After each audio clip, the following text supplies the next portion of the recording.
کیا موسیقی واقعی روح کی غذا ہے؟ اور اگر ایسا ہے تو پھر یہ کیسے ہو سکتا ہے کہ وہ چیز حرام ہو جو انسان کی روح کے لیے مفید ہے؟ کہیں موسیقی روح کے بجائے نفس کی غذا تو نہیں؟ مفتی محمد شفیع پاکستان میں دیوبندی مکتبہ فکر کے اکابر علماء میں شمار کیے جاتے ہیں۔ غیر منقسم ہندوستان میں آپ دارالعلوم دیوبند کے صدر مفتی رہے اور پاکستان ہجرت کرنے کے بعد آپ نے دارالعلوم کراچی کی بنیاد رکھی۔ سماعت فرمائیے موسیقی کی حرمت سے متعلق مفتی محمد شفیع کے تالیف کردہ عربی رسالے کے ترجمے سے ایک اقتباس، جس میں 19ویں صدی کے مشہور فلسفی آرتھر شوپن ہاور کے موسیقی سے متعلق مقولے سے بحث کی گئی ہے۔ میرا نام ہے علی راج اور آپ سن رہے ہیں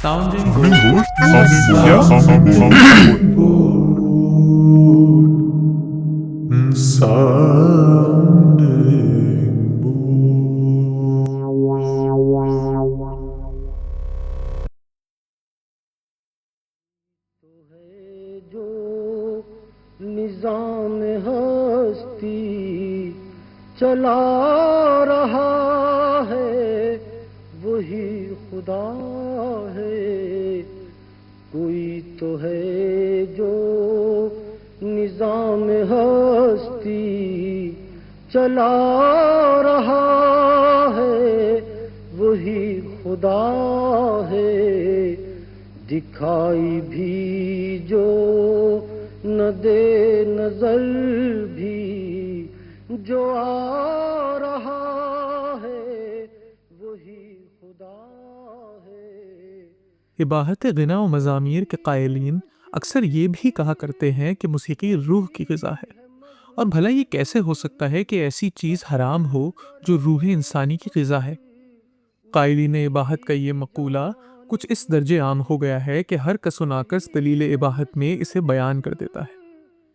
مگر واقعہ یہ ہے کہ موسیقی کو روح کی غذا قرار دینا کسی طرح درست نہیں، کیونکہ اول تو غذا ایسی چیز کو کہا جاتا ہے جو استعمال کرنے والے کے بدن میں داخل ہو کر اس کی نشو و نما میں مددگار ثابت ہوتی ہے اور اس کے بھوک اور پیاس کے تقاضے کو پورا کر کے فرحت بخشتی ہے۔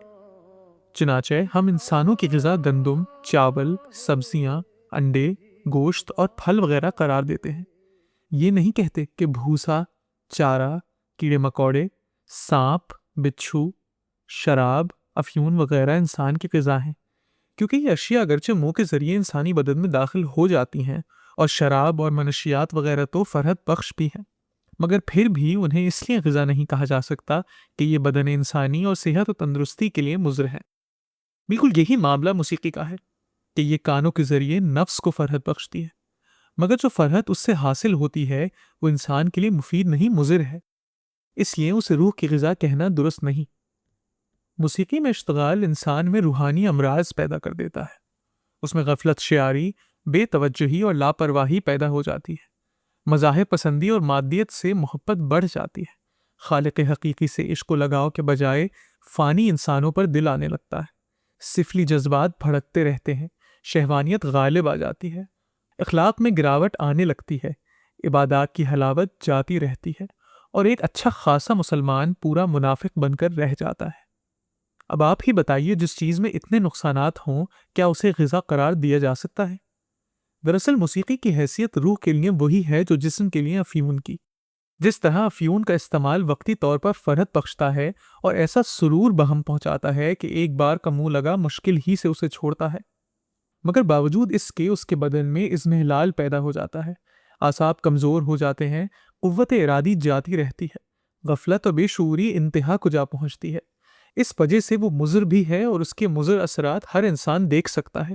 اس لیے سب کا اتفاق ہے کہ افیون کا استعمال خواہ کتنا ہی فرحت بخش کیوں نہ ہو، انسان کے لیے انتہائی مضر ہے، اور اسے غذا کہنا تو کسی طرح ٹھیک نہیں۔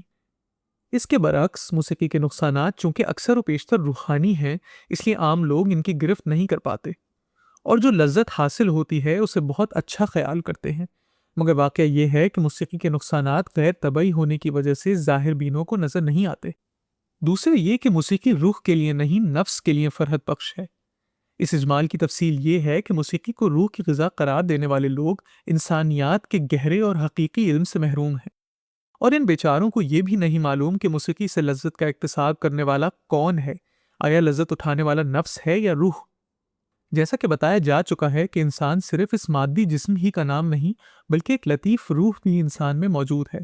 مادی جسم کے تقاضے الگ ہیں اور روح کے تقاضے الگ ہیں، اور پھر ان دونوں کے تقاضوں کی تکمیل بھی الگ الگ طریقوں سے ہوتی ہے، اور جب ان دونوں میں سے کسی ایک کے تقاضے بھی پورے ہوتے ہیں تو اسے آسودگی اور سکون حاصل ہوتا ہے۔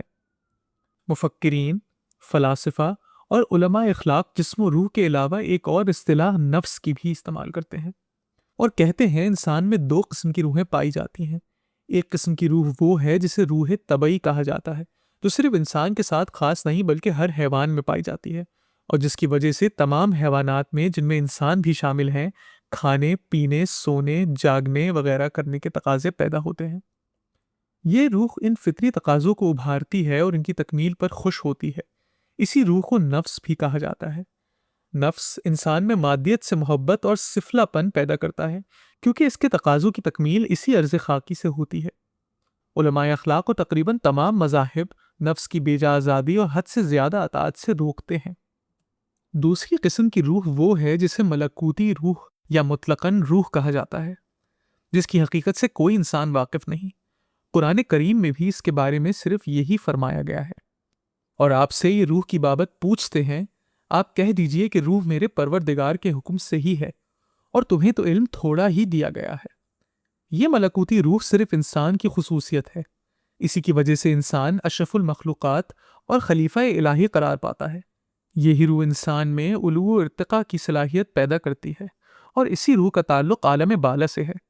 یہ محبت و شفقت، جود و کرم، صدق و عدالت و ذکر الہی وغیرہ سے آسودہ ہوتی ہے۔ حضرت شاہ ولی اللہ رحمۃ اللہ علیہ حجت اللہ بالغہ میں لکھتے ہیں، خدا تعالیٰ نے اپنی روشن حکمت کی وجہ سے انسان کو دو قوتیں عطا کی ہیں۔ ایک قوت ملکیہ ہے جو اس کی روح سے پیدا ہوتی ہے، جو صرف انسان کے ساتھ خاص ہے، اور جو اپنا فیضان روح طبعی پر جو سارے بدن میں جاری و ساری ہے کرتی رہتی ہے، اور روح طبعی اس کے فیضان کو قبول کر کے مغلوب ہو جاتی ہے۔ دوسری قوت بہیمیتہ ہے جو نفس حیوانی سے پیدا ہوتی ہے اور تمام حیوانات میں پائی جاتی ہے، اور جس میں وہ تمام قوہ حاصل و موجود ہوتے ہیں جو روح طبعی میں پائے جاتے ہیں، اور وہ قوت بہیمیتہ خود مختار ہوتی ہے اور روح انسانی اس کا حکم مان لیتی ہے۔ اس کے بعد جاننا چاہیے کہ ان دونوں قوتوں میں باہمی مزاحمت ہے، اور ہر ایک کی کشش مختلف ہے۔ قوت ملکیہ بلندی کی طرف کھینچتی ہے اور قوت بہیمیتہ پستی کی طرف۔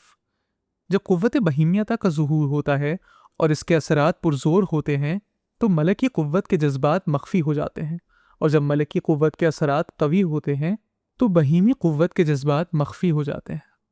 خلاصہ یہ نکلا کہ انسان میں موجود قوت ملکیہ کا تعلق عالم بالا سے ہے، اور یہ قوت صرف انسان ہی کی خصوصیت ہے، جبکہ قوت بہیمیتہ کا تعلق عالم سفل سے ہے، اور وہ نہ صرف انسان میں بلکہ ہر حیوان میں پائی جاتی ہے۔ نیز یہ کہ قوت ملکیہ کا غلبہ انسان میں رفعت اور بلندی پیدا کرتا ہے، جبکہ قوت بہیمیہ کا غلبہ پستی پیدا کرتا ہے۔ موسیقی در حقیقت نفس کو متاثر کرتی ہے جو قوت بہیمیہ کا حامل ہے۔ ملکوتی روح کی غذا موسیقی ہرگز نہیں ہے، بلکہ اس کی غذا تو ذکر الہی ہے، جیسا کہ خود قرآن مجید میں ارشاد ہے، اللہ کی یاد ہی وہ چیز ہے جس سے دلوں کو اطمینان نصیب ہوا کرتا ہے۔ اگر موسیقی روح ملکوتی کی غذا ہوتی تو اس سے فرحت صرف انسان ہی کو حاصل ہوتی، کوئی جانور اس سے فرحت حاصل نہیں کرتا، اس لیے کہ ملکوتی روح کے امور جانوروں پر بالکل اثر انداز نہیں ہوتے ہیں۔ کسی بھی جانور کے لیے سچ بولنا، عفت اور پاک دامنی اختیار کرنا، امن سے محبت رکھنا اور حق کا ساتھ دینا باعث فرحت نہیں، اس لیے کہ ان میں ملکوتی روح نہیں ہے اور وہ ان امور کو نہیں سمجھتے۔ اس کے برعکس موسیقی سے وہ لطف اندوز ہوتے ہیں۔ سانپ بین سن کر کھچا چلا آتا ہے اور مست ہو کر ناچتا ہے، اونٹ ہودی سن کر تیز تیز چلتا ہے، بھینس موسیقی سن کر دودھ زیادہ دیتی ہے۔ ان جانوروں کا یہ تاثر اس بات کی واضح دلیل ہے کہ موسیقی نفس بہیمی کو یا بالفاظ دیگر روح حیوانی کو متاثر کرتی ہے، اور اگر بالفرض موسیقی روح ملکوتی کی غذا ہوتی تو یہ جانور اس سے بالکل متاثر نہیں ہوتے، اس لیے کہ روح ملکوتی سے حیوانات محروم ہیں۔ حافظ ابن قیم اسی امر کی وضاحت کرتے ہوئے لکھتے ہیں، جو چیز گانے اور موسیقی سن کر حرکت میں آتی ہے اور مستی اور تلذذ محسوس کرتی ہے وہ نفس بہیمیہ ہے، نہ کہ نفس انسانی یا روح ملکوتی۔ اہل علم اس دعوے کے ثبوت کے لیے پرند چرند، اونٹوں اور پرندوں کے گانے، موسیقی اور خودی سن کر محظوظ ہونے سے استدلال کرتے ہیں۔ خلاصہ یہ کہ موسیقی کو روح کی غذا کہنا ایک بدترین قسم کا مغالطہ ہے اور انسانیات سے ناواقفیت کی بڑی دلیل ہے، اور یہ دعویٰ کر کے موسیقی سے اشتغال کو جائز سمجھنا شیطان کی اتباع اور نفس پرستی کے سوا کچھ نہیں۔ سفید اس کا سیاہ اس کا نفس نفس ہے گواہ اس کا جو شعلہ جاں جلا رہا ہے بجھا رہا ہے وہی خدا ہے کوئی تو ہے